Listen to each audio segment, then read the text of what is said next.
Are you the quiet guest waiting for me? Can I talk to you for a moment? As I was about to go into the restaurant, a lady in chef clothes came up to me looking serious. I wondered what she wanted to talk about regarding my meal. When I listened, I was shocked by what she said, and it made me feel really pale. My name's Emily Thompson. I'm 31 years old, and I work in advertising. It's tough work, but I enjoy making better ads. My husband, John, who's a year older than me, also works in advertising. We've been married for a year. We both work, so we share chores and help each other out. We manage our life pretty well. At first, we only talked about work, but over time we got closer. We found out we liked the same things and had similar values. I started to like him more than just a friend. When our project ended, I was worried we wouldn't see each other much, so I told him how I felt. I was really nervous because I'd never done that before. But he felt the same way, so we started dating. A year later, he proposed, and we got married. Before we got married, John told me he'd been married before and divorced. They were married for a year and didn't have kids. They split up because they didn't agree on things. It seemed like John was sad about it. He was a bit cautious about love because of what happened before. But I understood, and it didn't bother me. I just wanted to be with him. Our marriage was happy, but then I started to realize what it meant that John was divorced. After we got married, we moved close to where we work. John's parents live nearby, and we get along well. Our life together has been better than I thought. I was worried about living near my in-laws at first, but they'd always been nice to me because we both we're busy during the week. But on weekends, we spend a lot of time together. We both like cooking and trying new recipes. It would be nice to go out to eat sometimes too. But I have an allergy to certain fruits, like strawberries and apples, which belong to the rose family. Even if a dish seems safe, these fruits might be hidden inside, making it hard for me to eat out. Even a tiny bit of contact with these fruits makes my skin turn red and swell. I feel bad asking about ingredients at restaurants and have started avoiding dining out because of this. I developed this allergy as an adult, which was surprising at first. I remember a time when I ate a lot of strawberries and my mouth swelled up, making it hard to breathe. Finding out about this allergy meant I could no longer eat my favorite fruits like strawberries, apples, pears, and peaches, which made me sad. I've had allergic reactions even after eating food I thought was safe, which made me more nervous about eating out or buying ready-made meals. This added stress to my life. Because of this, I became very careful about checking ingredients, even during meals with my husband. Although I felt sorry for always checking, I couldn't relax without making sure everything was safe. However, my husband and his parents understand my allergies, which has helped ease my worries. My mother-in-law especially has been very supportive. She researched my allergy and always makes sure our meals are safe, whether we eat at her place or go out. She goes the extra mile to ensure I can enjoy my meals without worry. Her kindness almost brought me to tears. I have a great relationship with my in-laws, especially my mother-in-law, who treats me like her own daughter. My concerns about my allergies have lessened over time, especially since my work project was successful, earning me a promotion. Excitedly, I shared the news of my promotion with my family. They were all thrilled, especially my mother-in-law. While spending time with her, she invited me to celebrate at a fancy restaurant. I hesitated because it seemed too extravagant, even for a celebration. The restaurant was in a luxurious hotel nearby, which I had always dreamed of visiting since my student days. However, I remembered that they often use fruits from the rose family, which I'm allergic to. Despite my mother-in-law's kindness and genuine happiness for my promotion, I was hesitant. In the past, when dining out with my mother-in-law, we always informed restaurants about my allergy, but I felt guilty asking them to accommodate my dietary restrictions. So, we usually chose restaurants that rarely use allergenic foods. I worried that even if we informed this restaurant about my allergy, it might inconvenience them. Although dishes without these fruits would be safe for me, I feared that the kitchen might still process them, posing a risk. Ultimately, I declined the offer due to my concerns about having an allergic reaction. However, my mother-in-law was keen on the idea and assured me she would inform the restaurant about my allergy when making the reservation. She even mentioned having a connection there, which surprised me since neither she nor my husband had ever mentioned it. However, I assumed it wasn't something she boasted about, given my mother-in-law's enthusiasm and my genuine interest in the restaurant's cuisine. We decided to have lunch there together, considering it was a suggestion from my mother-in-law, who has always been considerate of my allergies. I felt relieved, thinking there was nothing for me to worry about. When I told my husband about this, he was surprised to hear that his mother had connections at the restaurant. He also mentioned that the restaurant sometimes serves fruit, and he appreciated their consideration for allergies. When I told my husband that my mother-in-law had informed the restaurant about my allergies during the reservation, and they would take precautions, he seemed relieved. It's a celebration of your promotion, right? Make sure to enjoy yourself, he said with a laugh. Initially, I declined because of my allergies, but I had always admired the restaurant, so I was excited about dining there on the day I had been eagerly waiting for. Since it was a weekday, I took a half day off after finishing my morning work. I planned to head straight to the restaurant. Being a high-end place, I chose a more formal outfit than usual and paid extra attention to my appearance.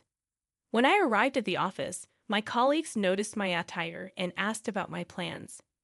When I told them about the meal, they wished me a good time. Excitedly, I headed to the hotel. As I entered the entrance, my mother-in-law was already there. The two of us headed to the restaurant on the first floor, and since we had a reservation, we were immediately escorted to our table. Our reservation was for 1:00 p.m. Due to the busy lunchtime rush, we were informed that our meal might be a bit delayed. Understandably, the restaurant was crowded, so I decided to order just drinks for the time being and wait patiently. Having already finished work and encouraged by my mother-in-law, I ordered champagne. We enjoyed our conversation while waiting for our meal. The champagne tasted better than any I'd had before, and with the effects of the alcohol and the excitement of dining at a long-awaited restaurant, I was in high spirits. Watching the delicious-looking dishes at neighboring tables only increased my anticipation. Suddenly, my phone rang from inside my bag, and I realized I hadn't turned it off during our meal. Seeing the incoming call was from work, I immediately sobered up, worried there might be a problem. Excusing myself from my mother-in-law, I stepped outside to take the call, ensuring privacy in case of sensitive information. The call was about a document I had submitted earlier that day, and my colleague urgently needed clarification. Relieved that it wasn't due to an error on my part, I answered their questions and wrapped up the call in about 5 minutes. As I was about to return to enjoy my meal, an unfamiliar woman approached me. She asked if I was the customer who had made a reservation for today's meal. Dressed as a chef, she seemed rushed and concerned. I was puzzled but answered her questions. However, her face turned pale, and she urgently told me to leave the hotel immediately, saying it was dangerous to go back to the restaurant. Suspicious of her intense demeanor, I asked for clarification. When I understood the situation, I felt the blood drain from my face. I quickly hailed a taxi waiting in front of the hotel and headed home. That evening, my mother-in-law called, furious that I had left her at the hotel and returned home without saying anything, causing embarrassment. My mother-in-law was furious about me leaving without a word, especially since she had reserved a special course to celebrate. She began to berate me, which was completely out of character for her. I had always seen her as kind and gentle, but she was yelling at me with such intensity that I started to doubt the image I had of her. Usually, I believed the kind mother-in-law I knew would be concerned if I left without saying anything, but now she seemed solely focused on scolding me. As she continued, she even criticized my parents and how they raised me. Her anger was so intense that I began to wonder if the rumors about her were true. Even as she yelled at me, I stayed silent, trying to process what was happening. Finally, when she seemed to calm down a bit, I quietly asked her about informing the restaurant about my allergies. She had assured me that she had done so, but the restaurant wasn't aware of my allergies at all. In fact, the meal they served had ingredients that I was allergic to, not just in the dessert, but also in the main courses. These allergenic ingredients were used in marinades and sauces, which weren't obvious just by looking at the food. The woman who approached me earlier had taken the reservation call from my mother-in-law and hadn't been informed about my allergies. She noticed the allergy badge on my back and came to check, being the chef responsible for our meal that day. If she hadn't informed me, I would have unknowingly consumed the allergens, which could have led to a severe reaction. Initially, I doubted that my mother-in-law would purposely expose me to allergens, but considering the woman's actions and knowledge about my mother-in-law's true nature, I quickly believed her. This woman turned out to be my husband's ex-wife, Kate Young, who now works under her maiden name. She assumed I was the new wife because she believed my mother-in-law wouldn't have female friends, especially someone of a similar age. Before they married, Kate lived with my husband's parents and faced mistreatment from my mother-in-law. She, too, initially believed my mother-in-law was kind and gentle, but she realized the truth once they started living together. Kate wanted to discuss this mistreatment with her husband, but whenever he or my father-in-law wasn't around, my mother-in-law criticized her relentlessly for her housework and cooking. Despite her culinary skills from attending a professional cooking school, my mother-in-law still found faults with her dishes, even throwing them away sometimes. The ex-wife, feeling that her complaints would be ignored, aimed to gather evidence of her mistreatment by my mother-in-law. However, as a full-time housewife, she lacked funds and was constantly watched by my mother-in-law. Unable to gather proof and with no one to confide in, she felt trapped in her situation. So she chose to divorce and sought employment using her culinary license. Luckily, she landed a job at the restaurant, where she worked diligently and eventually became a full-fledged chef. Over time, her memories of mistreatment faded, and she found joy in her work. However, when my mother-in-law discovered her ex-daughter-in-law's workplace, she started frequenting the restaurant and discreetly threatened her for discounts. Despite declining some of her absurd demands, the ex-wife still felt pressure to yield to some due to past traumas. The connection my mother-in-law mentioned referred to the ex-wife. When I questioned why my allergies weren't communicated to the restaurant, my mother-in-law pretended not to know. She claimed she must have informed them, shifting the blame to the restaurant staff. However, knowing that the reservation call was handled by the ex-wife, it's likely that my mother-in-law deliberately didn't mention my allergies, intending to blame the restaurant. But I was already onto her game.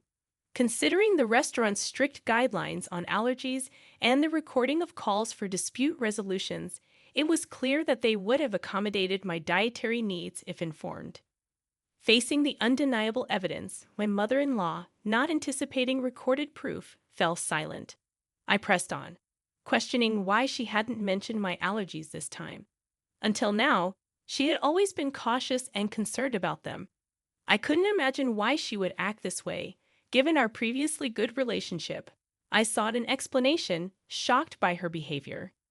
After a brief silence, she defiantly shouted, revealing her envy and resentment towards me. She despised me for receiving praise at work and being more liked in the neighborhood than her. Arrogantly, she claimed that even if I spoke out, no one would believe me. Her outburst left me stunned. It was hard to believe she was capable of such actions. However, I had collected evidence to reveal her true nature and confronted her with it. Everyone present, including my parents and my husband John, had heard her berate me and admit to purposely exposing me to allergens. After leaving the restaurant, I had immediately gone to my parents' house and had John join us.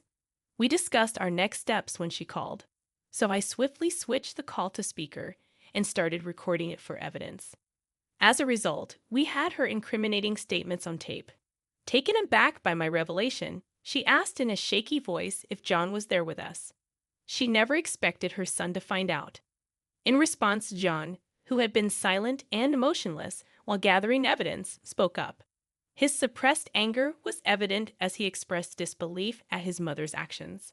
She hastily began making excuses, but her desperate attempts seemed insincere, especially after her earlier outburst. His anger flared as he shouted not only towards Kate, his mother, but also towards her mistreatment of his ex-wife. John was really angry at his mom, Emily. He didn't even want to think of her as his mom anymore because he found out something bad about her. He was so mad that he decided to cut ties with her completely, even though she begged him not to. His parents said they would take legal action against her for something really serious, and John hung up on her without listening to her side of the story. When he told his dad about it, his dad was also furious and suggested getting divorced from Emily. They kicked her out of the house and left her with no money or family to help her. She pleaded with John to help her, so he got her a small apartment and paid the first month's rent. He told her to find a job, but she didn't seem motivated to work. Instead, she kept bothering John and his family for money. John was really stern with her and made sure she couldn't come back to their house. Eventually, she got a job at a supermarket, but she still seemed like she was having a hard time on her own. John and his wife, who's telling the story, hope that Emily will start taking care of herself and leave them alone. They think Emily was jealous of the wife because she was successful and well-liked in the neighborhood. Emily used to bully John's ex-wife, but now they're friends. John apologized to his ex-wife for not noticing the bullying sooner. She's moved on and is happy with someone else now. After dealing with Emily, John and his dad threw a party to celebrate the wife's promotion at work. She's determined to keep working hard without worrying about Emily anymore.